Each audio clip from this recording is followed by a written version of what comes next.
There is a tunnel, and machinery inside that tunnel sends beams of energy in a vast circle.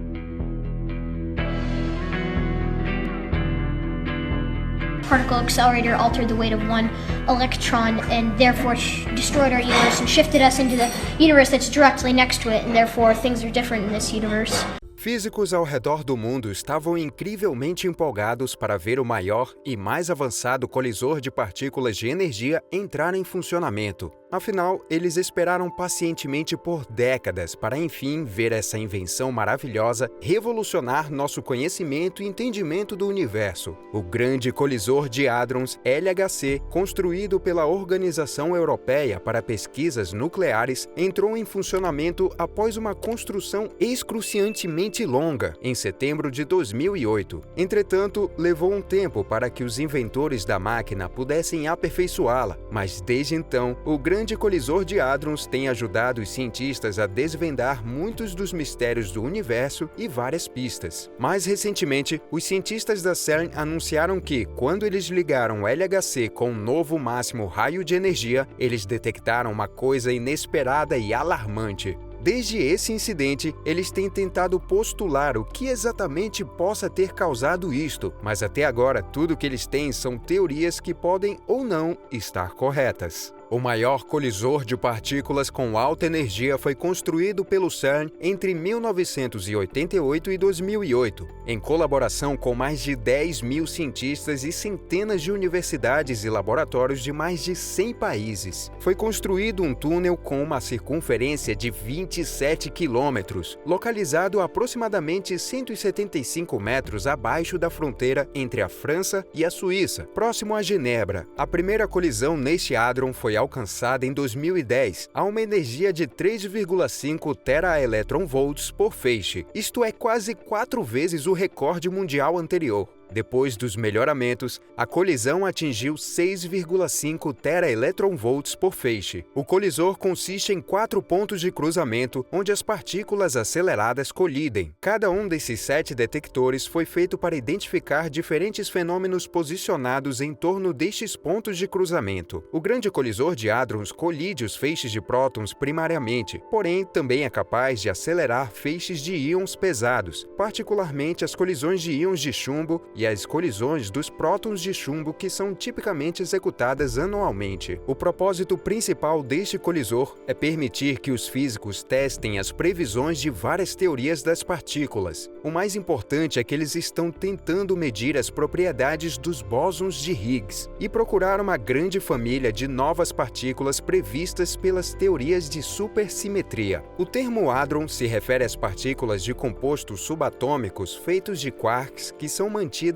juntas pela interação nuclear forte, de forma análoga à maneira com que os átomos e moléculas são mantidos juntos pela força magnética. Os hadrons normalmente conhecidos são os baryons, como os prótons e nêutrons. Estes hadrons também incluem os mesons, como os pions e os câons, que foram descobertos primeiramente durante um experimento de raios cósmicos no final dos anos 40 e começo dos anos 50. Um colisor é uma espécie de acelerador de partículas que reúne 2 feixes de partículas opostos para que eles colidam. Esses colisores podem ser difíceis de se construir, mas no campo da física de partículas, essas são ferramentas de pesquisa incrivelmente poderosas que atingem um centro de energia de massa muito mais elevado do que os experimentos com alvo fixo. Os cientistas então podem analisar os subprodutos dessas colisões que nos fornecem informações sobre a estrutura do mundo subatômico e das leis da natureza que o governam. Muitos desses subprodutos são produzidos somente por colisões de alta energia e decaem depois de curtos períodos de tempo. Isto quer dizer que não é possível estudá-los de uma outra maneira. O colisor está contido em um túnel circular a uma profundidade que vai de 50 a 175 metros abaixo da superfície. Essa variação de profundidade foi intencional, a fim de reduzir a quantidade de túnel debaixo das montanhas do Jura, bem como para evitar a escavação de um eixo de acesso vertical lá. Esse túnel, em particular, foi escolhido para que o CERN não precisasse gastar uma grande quantidade de dinheiro comprando terras na superfície. Isso também iria causar impactos na paisagem, e o benefício adicional foi a proteção contra a radiação fornecida pela crosta terrestre.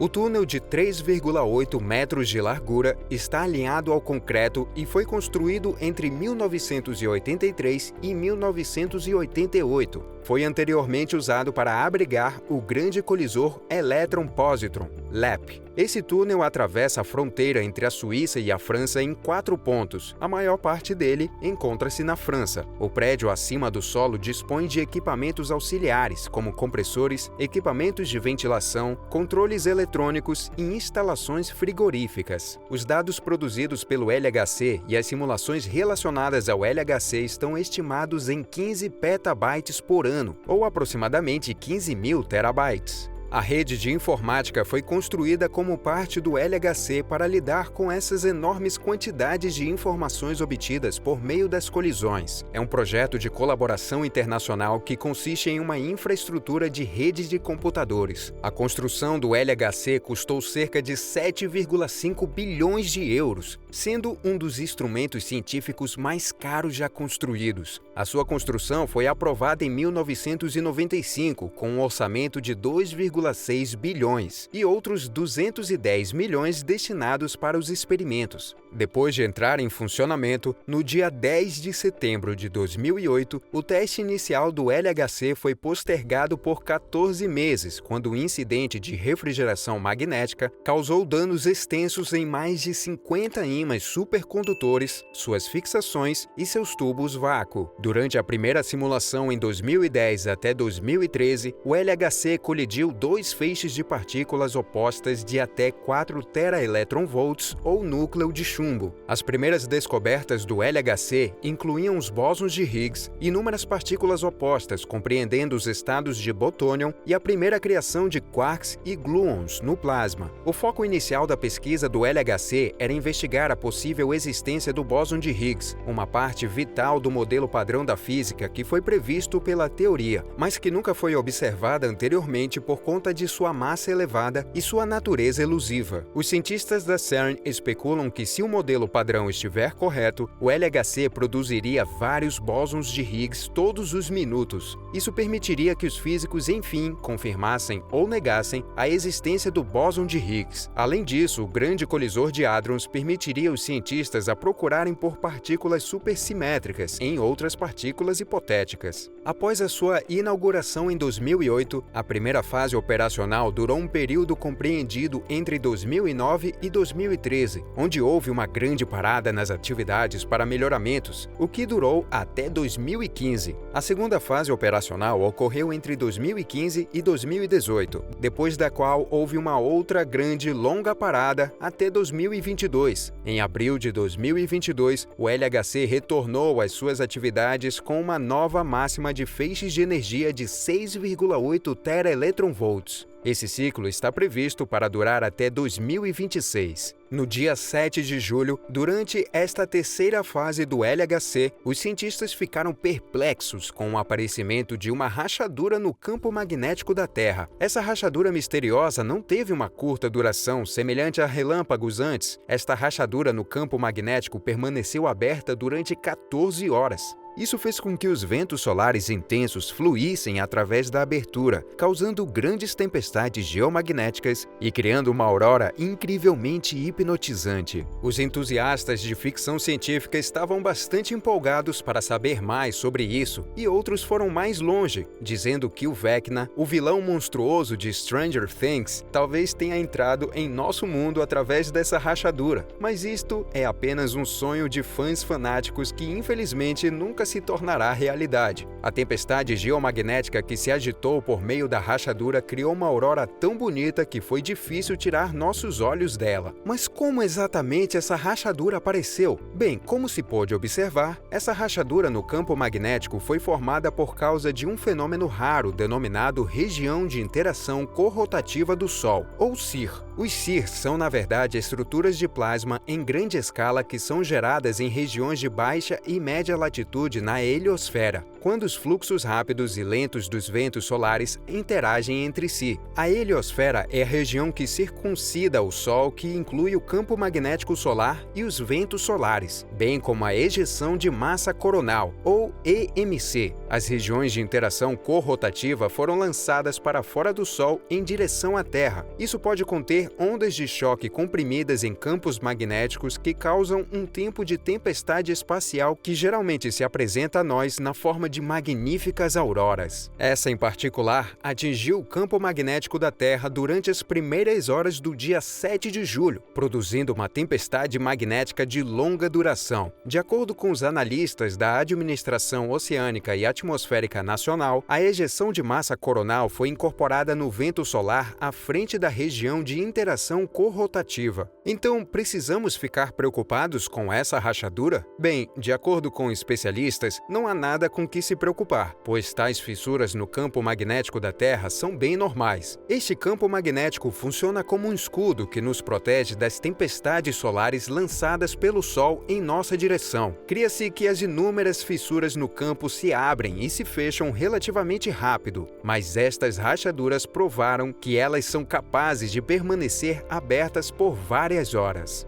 Harold Frey, o autor principal desta descoberta em 2003, disse que nós descobrimos que o escudo magnético possui correntes de ar, como uma casa com uma janela emperrada que é então aberta durante uma tempestade. Essa casa desvia a maior parte da tempestade, mas o sofá fica arruinado. De maneira análoga, nosso escudo magnético leva o fardo das tempestades espaciais, mas parte desta energia passa através das fissuras. Algumas vezes, elas são suficientes para causar problemas com satélites, comunicações de rádio e sistemas de energia. Mas felizmente não houve apagões de rádio ou quedas de energia associadas à abertura dessa fissura no campo magnético. No entanto, os residentes do Canadá e dos Estados Unidos foram agraciados com algumas luzes do norte das auroras boreais. Os cientistas também revelaram que o Sol está indo em direção ao seu período mais ativo no ciclo solar. Ele já está excepcionalmente ativo antes do esperado.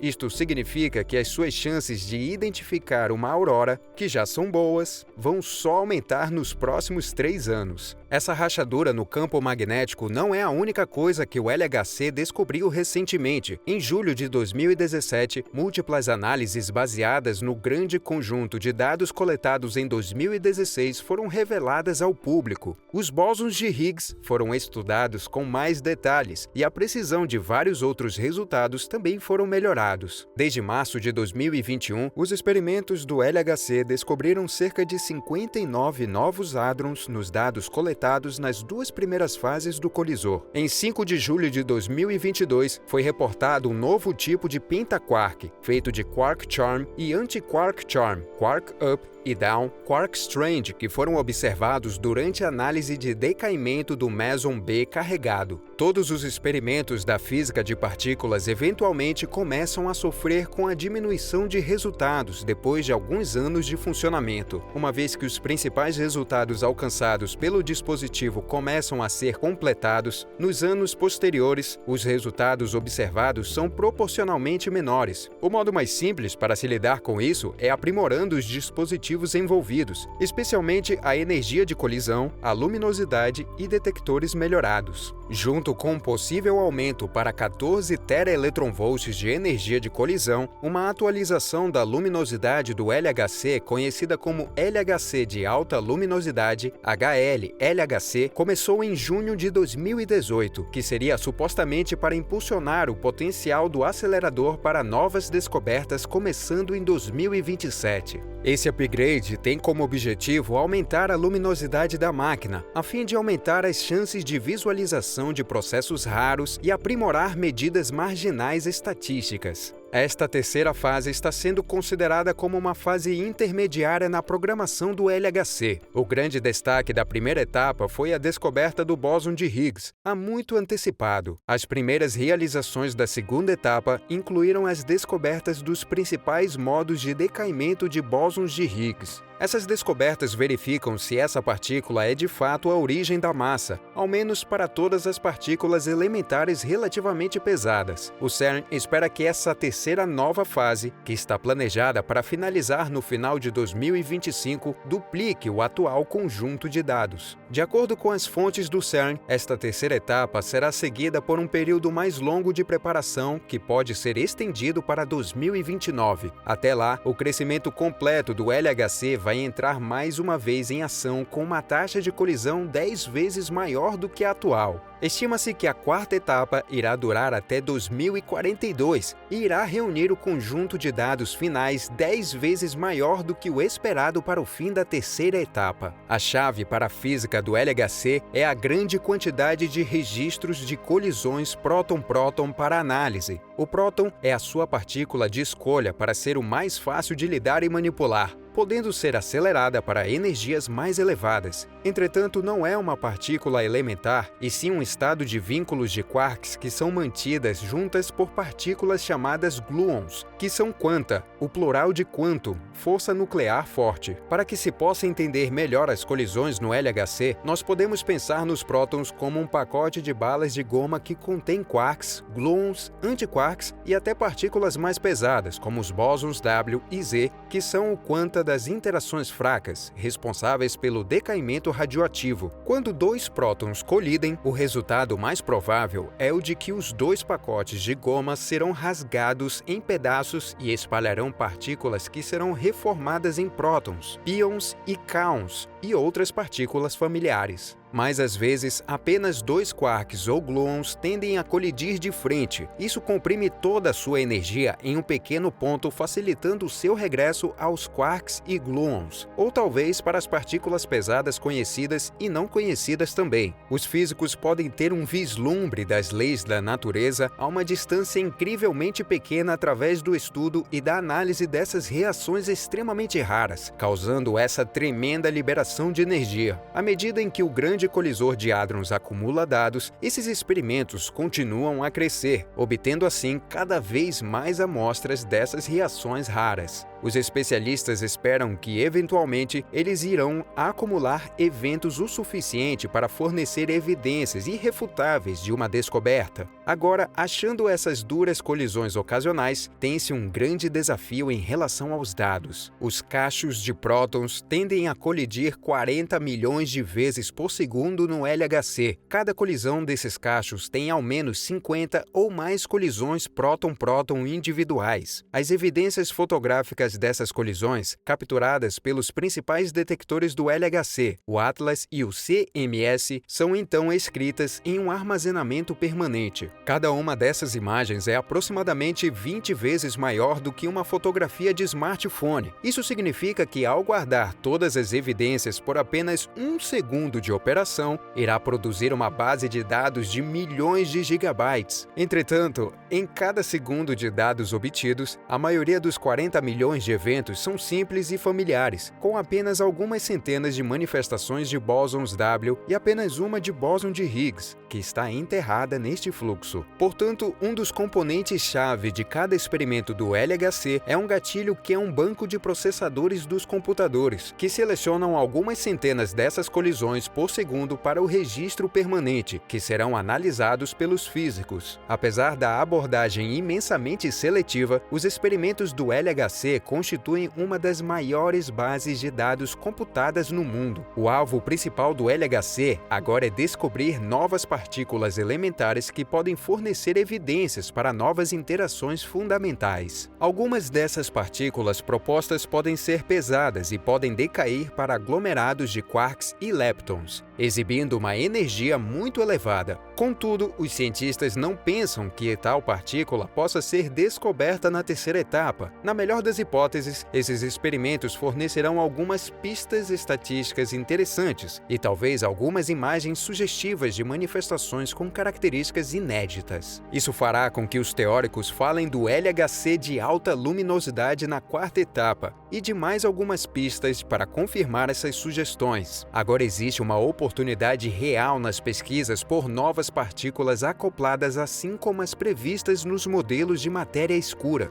Reações que produzem tais partículas tendem a ter taxas baixas, pois não são produzidas pelas interações fortes. Ao invés disso, são produzidas pelas interações fracas e eletromagnéticas. Entretanto, qualquer aumento no conjunto de dados poderia ser útil. As partículas de matéria escura interagem de forma muito fraca para deixar algum sinal nos detectores do LHC. Isso não é um problema, uma vez que se pode procurar por partículas visíveis recuando contra emissões invisíveis, de acordo com a terceira lei de Newton. Mas em muitos modelos, os padrões das partículas de matéria escura liberam poucas quantidades de energia visível, o que leva a mínimos recuos de sinais que não são reconhecidos pelos acionadores do experimento. O aperfeiçoamento dos acionadores na terceira etapa deve melhorar a cobertura desses sinais sutis, e a taxa de aumento irá ajudar a reduzir a amostra de eventos mais raros nos quais as partículas recuadas são empurradas para fora para uma visualização mais fácil. A melhoria irá aperfeiçoar a habilidade do Atlas e do CMS de reconhecer esses sinais. E isto não é tudo. O CERN também tem múltiplos designs preliminares para um futuro colisor circular. Ele irá ser o maior esmagador de partículas já criado e seu custo médio estará provavelmente entre 9 e 21 bilhões de euros. Embora até o momento nem todos estarem convictos de que um futuro colisor circular seja um bom investimento. Sabine Rosenfelders, uma física teórica no Instituto de Frankfurt de Estudos Avançados na Alemanha, afirmou que não há motivos para pensar que deveria haver uma nova física no regime de energia que este colisor iria atingir.